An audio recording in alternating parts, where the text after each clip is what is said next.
Hi team, as promised, I'm just showing you how I would create an UpWork job. Not to say that this is the best practice or anything, this is just how I do it and a few things that I've learned, some tips potentially for you. So once you've registered an account, if you just go to the home page, it will look something like this. It'll look a little bit different when you first started it, but it looks something like this. And the most important thing to look for is post a job. So just click on post a job. Now, one of the big things for me, and the reason I said to Dan, don't just go straight to UpWork, is that I find that if you just post a job without writing a position description, then, if you don't know what you're looking for, you don't get what you're looking for. So you'll see here for the project that I've already got a brief here. It's not a huge brief, it's not a long one, but it is a brief that's been worked together by 3 people. So we've got the brief. So without a brief, I don't go to UpWork until I've written a brief and, basically what we need to be done, the key deliverables, and then, some other things, time frame and some budget and that sort of stuff. So that means that we've actually got a bit of an idea of what we're doing.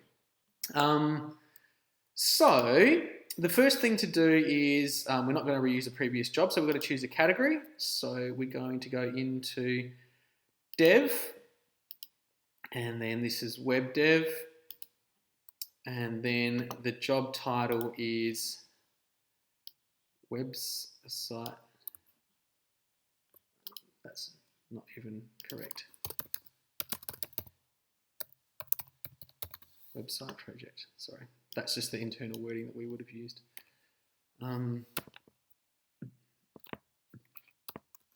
So this is a lead generation website project.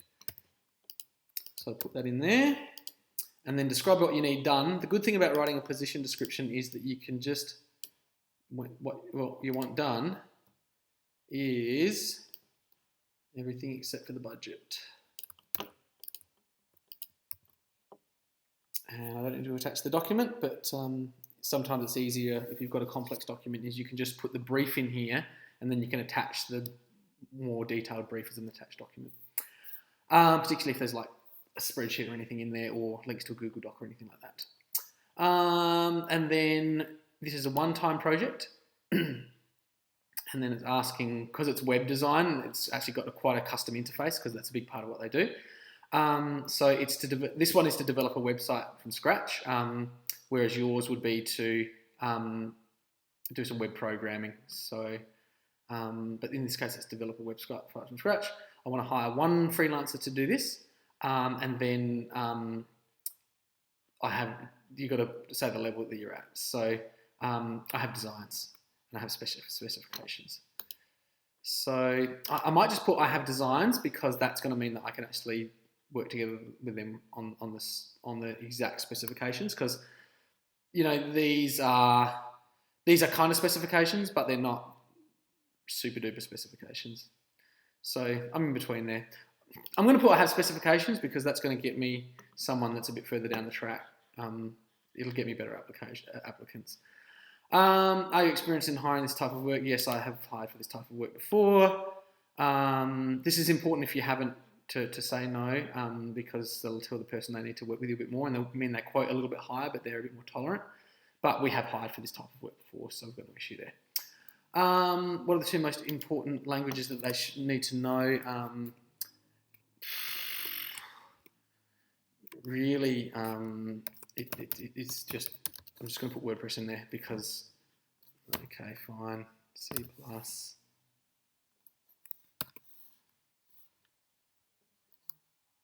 What?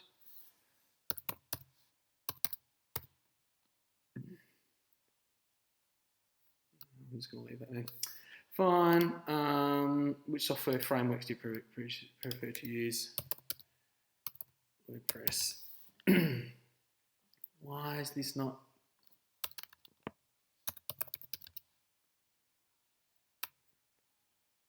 Wow.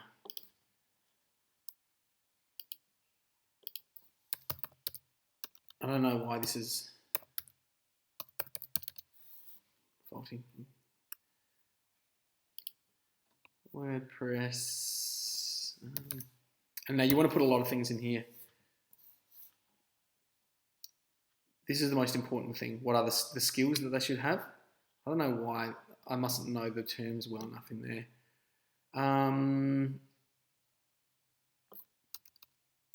You want to put a lot of things in here that relate to the job. So I'll spend a bit of time looking through.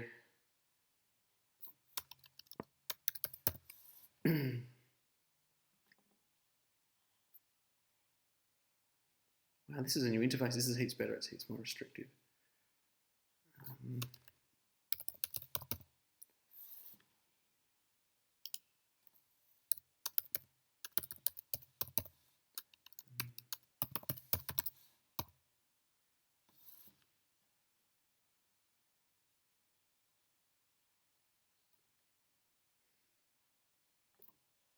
Wow. Sorry, I've not used this new interface before. It's heaps more restrictive.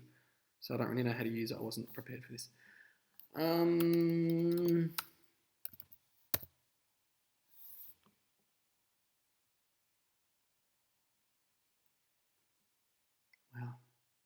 I can see why they bought this company. It's got a wicked interface. So this is actually forcing me to just say WordPress because I don't really know what else I need. And do I need to? No, I don't need to integrate with any other APIs. No. I'm going to pay by fixed cost. This is the most important thing. Ask for experts. I'm willing to pay more for the most experienced freelancers. This is the number one tip that I will give you, is that when you do this, it goes out to everyone, and you get people that quote too high. But what it will mean is that when people see that you're looking for expert people, a lot of the really low level people, they just won't apply for the job because they know they're not going to have the skills. So it scrapes off all the dodgy people, and then you can interview people that are just going to be too expensive, but they give you ideas that you can then share with the person that which actually end up hiring. So I'm going to put a budget here in of $1,000 for this one, and the estimated end date would be in a couple of months from now. So I'm going to put Christmas Day. So I'm going to put the day before Christmas because lots of people will put Christmas Day. So that's all I need to put to start with, and then to pop the job up. Now you see this was quite quick. That's because I already had the position description done, and you've already got that done, Dan. And you can probably also actually do a lot better job of the programming languages and all that sort of stuff, which I just don't really know. But this is all I know, so I'm going to post the job. So it may actually ask me some more questions after this. And it may reject it because $1,000 for an expert producer might not be enough. No, it's all cool. So that's all good. Now, when you come through to here, it will actually give you some people that might be good for the project, and you can actually invite them all to apply if you want. I usually do that because it's the quickest way rather than just reading through. This will actually just get some people applying, and then people can see that people are applying for the project, so then other people might apply. That's all that you need to do for a basic project, and then what I would do from there is then you'll get a lot of applications. What I would do is just put a folder in your email. What I'll just put them in is I've got this one here, Action Dave. So I'll put them all in Action Dave, or I might just quickly set up another folder. I can put them in bills actually, because not many things go in there. But just put them in a different folder when they come through. And just about, I would just do on like Wednesday and Friday of every week, or Tuesday and Friday of every week. Probably Wednesday and Friday of every week. Actually get back into contact with people that contact you. If someone's not suitable for a job, just reject them, because that tells the engine that you're rejecting people with certain sets, and so it will less recommend you towards those sort of people. But the other big thing is, once you've got all people applied, you don't need to go back into your email and look at everyone individually. You can actually just remember and put a flag in your diary on, say, the Tuesday and on the Tuesday and Friday, whatever, to just go back into here and have a look in the jobs. And so this is the job.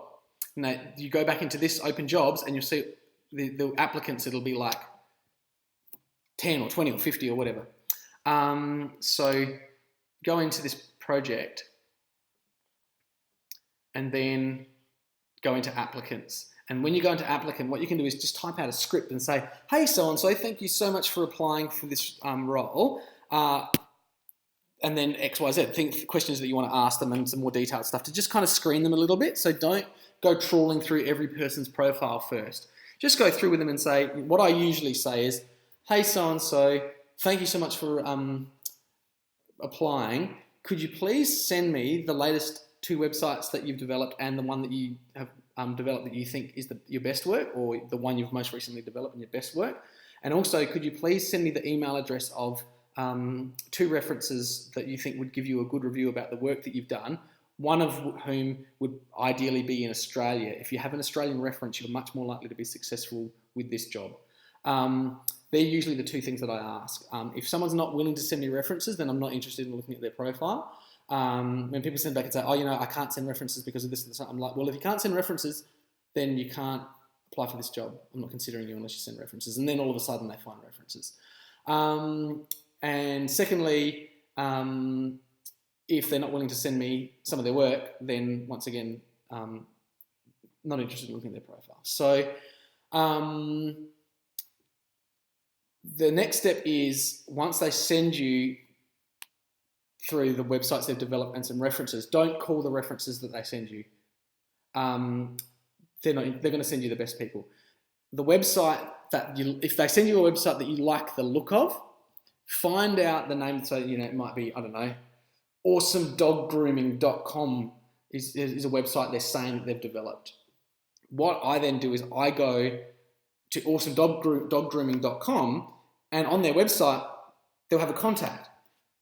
Email that person and say, hey, you don't know me, but I'm considering someone for a job, and they say that they developed this website for you. Their name is so-and-so, so-and-so.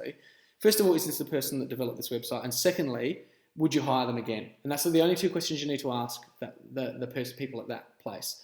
Now, those people will get back to you in one of a few ways. They won't, in which case, don't worry about hiring that person. Secondly, they'll say, why are you contacting me? In that case, they're probably not really an advocate for this person, so don't hire the person. But if the person gets back to you and says, yes, that is the person who developed this website, and that person was freaking awesome, you should totally hire them, this is the person to hire. So as you can see, if you use this process, then you're not going to have to do any interviewing. You don't even need to meet these people on Skype to know who you're going to hire, unless you get 5 or 6 people back where if you've got 6 people back, all of whom you've done this email directly to the person whose website they developed, and you get this really great response back, then you might need to do some shortlisting interviews, but you can actually usually do those interviews by email.